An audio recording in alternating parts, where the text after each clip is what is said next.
그 핀란드를 우리가 제쳤습니다. 이 시험에서. 이런 식으로 이 한국은 자꾸 올라가니까 전부 세계가 놀라는 겁니다. 이거 한국은 도대체 어떻게 된 거냐 해가지고 오바마마저도 그런 얘기를 한다 하는 얘기를 제가 말씀드립니다. 그 왜 우리가 이렇게 공부를 잘하느냐? 이 공부 잘하는 것이 과연 자랑거리만 되느냐 아니면 골칫거리냐, 이제 거기에 대해서 제가 설명을 드리려고 합니다. 우리가 공부 잘하는 것은 여러분들이 제일 잘합니다. 왜 공부 잘하는지. 여러분들 초중고 시절에 공부 열심히 했죠? 왜 했죠, 공부? 누가 한번 아는 사람 손 들어주세요. 공부 왜 했어요? 나는 그 분야에 대해서 관심이 많아서 열심히 공부했더니 이렇게 잘한다.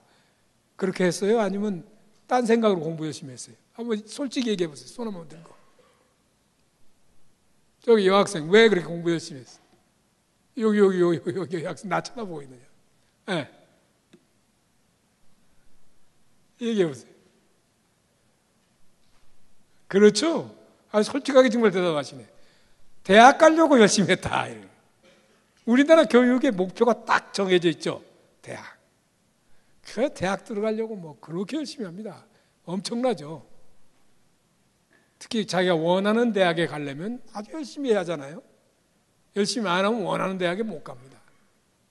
그러니까 그냥 뭐 열심히 하는 겁니다. 그것이 이게 초등학교 시부터가 아니라 요새는 유치원 혹은 그 전부터 합니다. 부모들이 너 어디 가라 딱 정해놓고 그 어린애들부터 그렇게 훈련을 시킵니다. 그 왜 이렇게 열심히 시키느냐 하면 대학 보내려고 한다. 우선 대학을 보내야죠. 대학 못 가면 큰일이다. 그 다음에 원하는 대학이 있다. 그 대학을 가려면 열심히 해야 한다. 막 이런 식으로 목표가 대학 교육이 있습니다. 그게 아주 굉장히 심합니다, 우리는. 그래가지고 열심히 공부를 시키는데 그런 그 교육 방법이요. 요 그림에도 나옵니다. 이건 좀 옛날 그림이죠. 조선시대 얘기입니다. 조선시대 얘기인데 조선시대 사진이 나옵니다만 조선시대에 우리를 지배하던, 그래서 지금도 굉장히 그 영향권에 있는 이 공자사상, 컨퓨셔니즘이죠. 이 공자사상이 이게 사실은 우리를 공부를 잘하게 한 것 중에 하나입니다. 공자사상이 여러 가지 그 사상적 맥락이 있습니다만은 특히 중요시하는 것이 이 아는 거에 대한 존경입니다. 이 공자사상은 아는 거에 대해서는 굉장히 존경합니다. 그래서 이 뭐 알아야 산다라든지 그 무식이 죄악이라든지 말이에요. 이게 다 공자사상에 나오는 얘기입니다. 그러니까 이제 이 지식이 가장 높은 덕목으로 되고 그게 사회 계층 구조까지도 영향을 주잖아요. 산업공상으로 해서 사가 제일 꼭대기 있지 않습니까? 사라는 것이 그게 잘 아는 사람들 얘기죠. 많이 아는 사람들, 공부를 많이 한 사람들, 지식이 높은 자. 그래서 그걸 가려내는 시험으로서 또 과거가 있었죠. 그래서 과거 시험에 이제 합격하면은 거기에 합당한 자리가 또 부여되죠. 과거 시에 합동하면 과거의 그 시험 전의 그 신분을 초월해 버리지 않습니까? 뭐 농민의 아들이라도 순식간에 귀족이 될 수 있는 것이 과거 시험입니다. 그게 과거 시험에 그냥 매달렸죠. 요새로 말하면 대학 시험입니다. 대학 시험. 대학에 들어가서 그 대학에서 잘하면은 사회 나가서 아주 큰 인물 될 수 있다. 뭐 이런 생각하고 비슷한 생각이죠. 그래서 과거 시험에 그냥 다 매달린 겁니다. 근데 과거 시험을 가만히 들여다보면요, 참 지금 현재를 이해하는 데 도움이 됩니다. 과거 시험이라는 것이 뭐 딴 거 아니고 주로 당시 그 고전 사서 삼경, 맹자, 공자, 사상 이런 것들을 어떻게 하는 거죠? 과거 시험 보기 위해서는 어떻게 하죠? 이 사람들이 암기를 하죠. 암기를 철저하게 합니다. 철저하게 하고 그 가운데 뭐를 인용해서 뭐에 관해서 논하라 하면 자기가 암기한 것을 가지고 이제 잘 대답을 하면 합격하는 것이 과거 시험입니다. 그래서 뛰어난 암기 능력, 그리고 부단한 노력, 암기를 위한 부단한 노력이 그 사람을 만들어냅니다. 그 사람이 희한해서요, 이게 자꾸 암기하다 보면 그 암기한 내용과 자기 자신이 일치하는 걸 알 수 있습니다. 그렇게 그냥 계속 암기하면 자기가 그런 사람이 돼요. 예를 들어서 기독교인이 성경을 열심히 읽잖아요. 그러면 진짜 기독교인 됩니다. 성경 읽지 않고 그냥 뭐 적당히 왔다 갔다 하면 기독교인 안 되죠. 사이비 기독교인이 되죠. 사람은 그래요. 자꾸 열심히 읽고 그다음 그것을 외고 하는 가운데 자기도 모르게 거기에 자신이 젖어 들어가서 그런 행위를 하게 됩니다. 이 유교에서 가르쳐진 경전이라든지 또 거기에서 생긴 지식 이런 것들이 전부 우리의 행동 자체를 유교적으로 만든 겁니다. 그게 조선 왕조를 지킨 가장 중요한 철학적 배경이죠. 여하간에 그런 식으로 우리가 훈련을 받다가 보니까 암기라는 것이 얼마나 중요한가. 이것이 이제 우리 선조 때부터 우리 조상 때부터 터득이 된 겁니다. 그래서 오늘날에도 그것이 그대로 내려옵니다. 그 전통이 내려와서 지금도 대학 들어가기 위한 시험 공부를 하는데 주 목적이 뭐냐면 암기입니다. 어떻게 하면 교과서에 있는 거, 참고서에 있는 거, 선생님이 말한 거, 학원에서 배운 걸 열심히 외우느냐. 가장 정확히 외운 사람이 대학에 들어갑니다. 자기가 원하는 대학에 갑니다. 적당히 외우면 적당한 대학에 들어가고 더 적당히도 못 외우면 대학도 못 들어갑니다. 암기가 모든 걸 결정합니다. 이게 우리나라 교육이에요. 그러니까 뭐 수학도 하면 수학이라는 것은 암기보다는 사실 논리적으로 풀어내는 거 아닙니까? 근데 그런 논리적으로 풀어낼 시간이 없습니다. 우리는 수학 공식을 외우죠.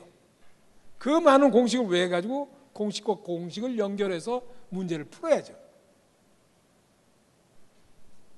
그러니까 공식을 잘못 외우면 아무리 문제에 대한 해답을 알고 있어도 풀지를 못합니다. 그러니까 암기가 중요한 거죠. 이런 식으로 우리 교육은 암기 교육이었고 지금도 암기 교육이다. 이렇게 요약할 수 있습니다. 그래서 이런 암기 교육을 하면은 성적이 굉장히 오릅니다. 자, 여기 이 학생들은 굉장히 행복한 얼굴을 하고 있네요. 이건 뭐냐면 우리 부모들이 그런 교육을 우리한테 시키는데 그런 암기 교육을 시키는 데 있어서 적당히 암기하면 안 됩니다. 그러니까 뭐 엄청나게 공부를 많이 시킵니다. 어느 정도냐? 그 밑에 있어요. 카우본 타워스라고 있죠. 카우본 타워스란 말이 있죠. 그게 뭐냐면 우골탑이란 말입니다. 우골탑. 우리나라 대학을 아이보리 타워라고 하죠. 대학은 보통. 그 위에 어디 있나? 아이보리 타워라고 합니다. 상아탑이라고 하죠. 대학을. 근데 우리나라에서는 우골탑이라고 한 적이 있어요. 왜냐? 이 부모님들이 소 팔고 논 팔고 해서 자녀들 공부시키니까 그 소뼈가 묻혀서 그 위에 올라간 것이 대학이다 해서 우골탑이란 말이 나왔죠. 그 정도로 열심히 이 부모가 열성을 해서 이 학생들을 가르칩니다. 그 학생은 또 사당오락이라는 말이 있어요. 사당오락. 4시간 공부하면 대학 붙고 5시간 이상 자면 대학 떨어진다 해가지고 이 우골탑에 맞춰서 공부하는 것이 사당오락입니다. 참 공부 참 여러분들 많이 하셨습니다. 여기서부터 이제 본격적으로 그림이 나옵니다만 이렇게 공부를 많이 하다 보니까 다 같이 공부를 많이 하는데 더 많이 해야지 자기가 원하는 대학에 갈 수가 있어요. 그러니까 학생들이 학교 공부 외에 어디 가요 지금? 이 그림에서 보면 학원을 가죠. 이건 중학생들이 가는 학원 그림입니다. 아마 제주시에서도 이렇게 야간에 학생들이 많이 학원에 갈 거예요. 그렇죠? 이 그림은 뭐 우리나라 어디 가서든지 볼 수 있는 그림입니다. 이렇게 저녁에 학생들, 이 어린 학생들이 집에 가지 않고 학원 같은 데 가서 공부하는 나라는 우리나라 왜 별로 없을 거예요. 외국에 가서 이런 그림 보여주면 다 깜짝 놀라요. 특히 미국 같은데. 미국 대학생들도 다 집에 가서 자는데 이 한국은 중학생 때부터 이렇게 학원에 그것도 버스 타고 이렇게 가죠. 그 옆에 학원 버스라고 써 있네요. 자, 그래서 가장 심각한 문제로 등장하는 것이 학원비입니다. 학원비. 학원비가 엄청나게 많이 들죠. 이걸 통틀어서 우리가 사교육비라고 하는데 이 통계표가 이제 잘 보여줍니다. Private Education 해가지고 2.8. 2.8이 뭐냐면 우리나라 GDP로 환산해서 볼 때 GDP의 2.8%가 사교육비에 사용된다. 이거 엄청난 거죠. 사교육비에 들어가는 비용이 2.8%다. 이게 한 20조가 넘는 돈입니다. 그 다음 퍼블릭 에듀케이션, 이 공교육비입니다. 이건 국가에서 주로 나오는 돈이죠. 그게 4.2%, GDP의 4.2%. 사교육비가 공교육비 절반이 넘습니다. 얼마나 많이 지급해요. 이걸 한번 일본하고 비교해 보세요. 일본. 쭉 가면 일본이라고 나오죠. 저펜이라고 나오죠. 거기 보면 사교육비 지급이 1.6%, 우리는 2.8%죠. 공교육은 3.3%. 일본은 교육비를 많이 쓰지 않습니다. 한국에 비해서. 그 제일 끝에 미국을 보세요. 미국을 보면 사교육비 2.6%, 공교육비 5%. 그래서 미국이 제일 돈을 많이 쓰는 나라입니다. 7.6%. 우리나라가 7%. 우리나라 두 번째죠. 근데 미국의 사교육비는 이건 학원이 아닙니다. 이건 학원이 아니고 사립학교가 비싸요. 사립학교에 학생을 보내는 비용입니다. 우리나라는 사립공립이 등록금이 똑같잖아요. 요새 좀 이제 자율고해서 좀 차등화를 둡니다만은 우리는 등록금이 같습니다만 미국은 사립하면 굉장히 비쌉니다. 몇 배로 비쌉니다. 그래서 이 사립학교에 보내는 학생들의 비용이 이렇게 많이 든다는 거지, 우리나라처럼 학원비 때문에 이렇게 많이 드는 나라는 전 세계에 없습니다. 그래서 이 학원비가 아주 중요한 문제입니다.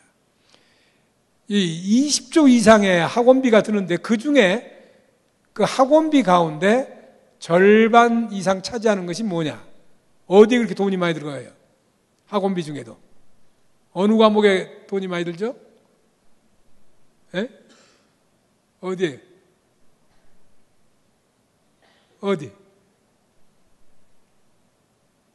대답 잘하는 사람 A학 점 줘야겠다. 여러분들 공부해봐서 알잖아요. 네. 영어에 들어가죠. 영어가 50% 이상 들어갑니다. 이제 앞으로 여러분들 이제 제 강의 듣고 나면 신날 거예요. 우리가 어느 방향으로 나가서 뛰면 잘 되겠다 하는 생각이 들 겁니다.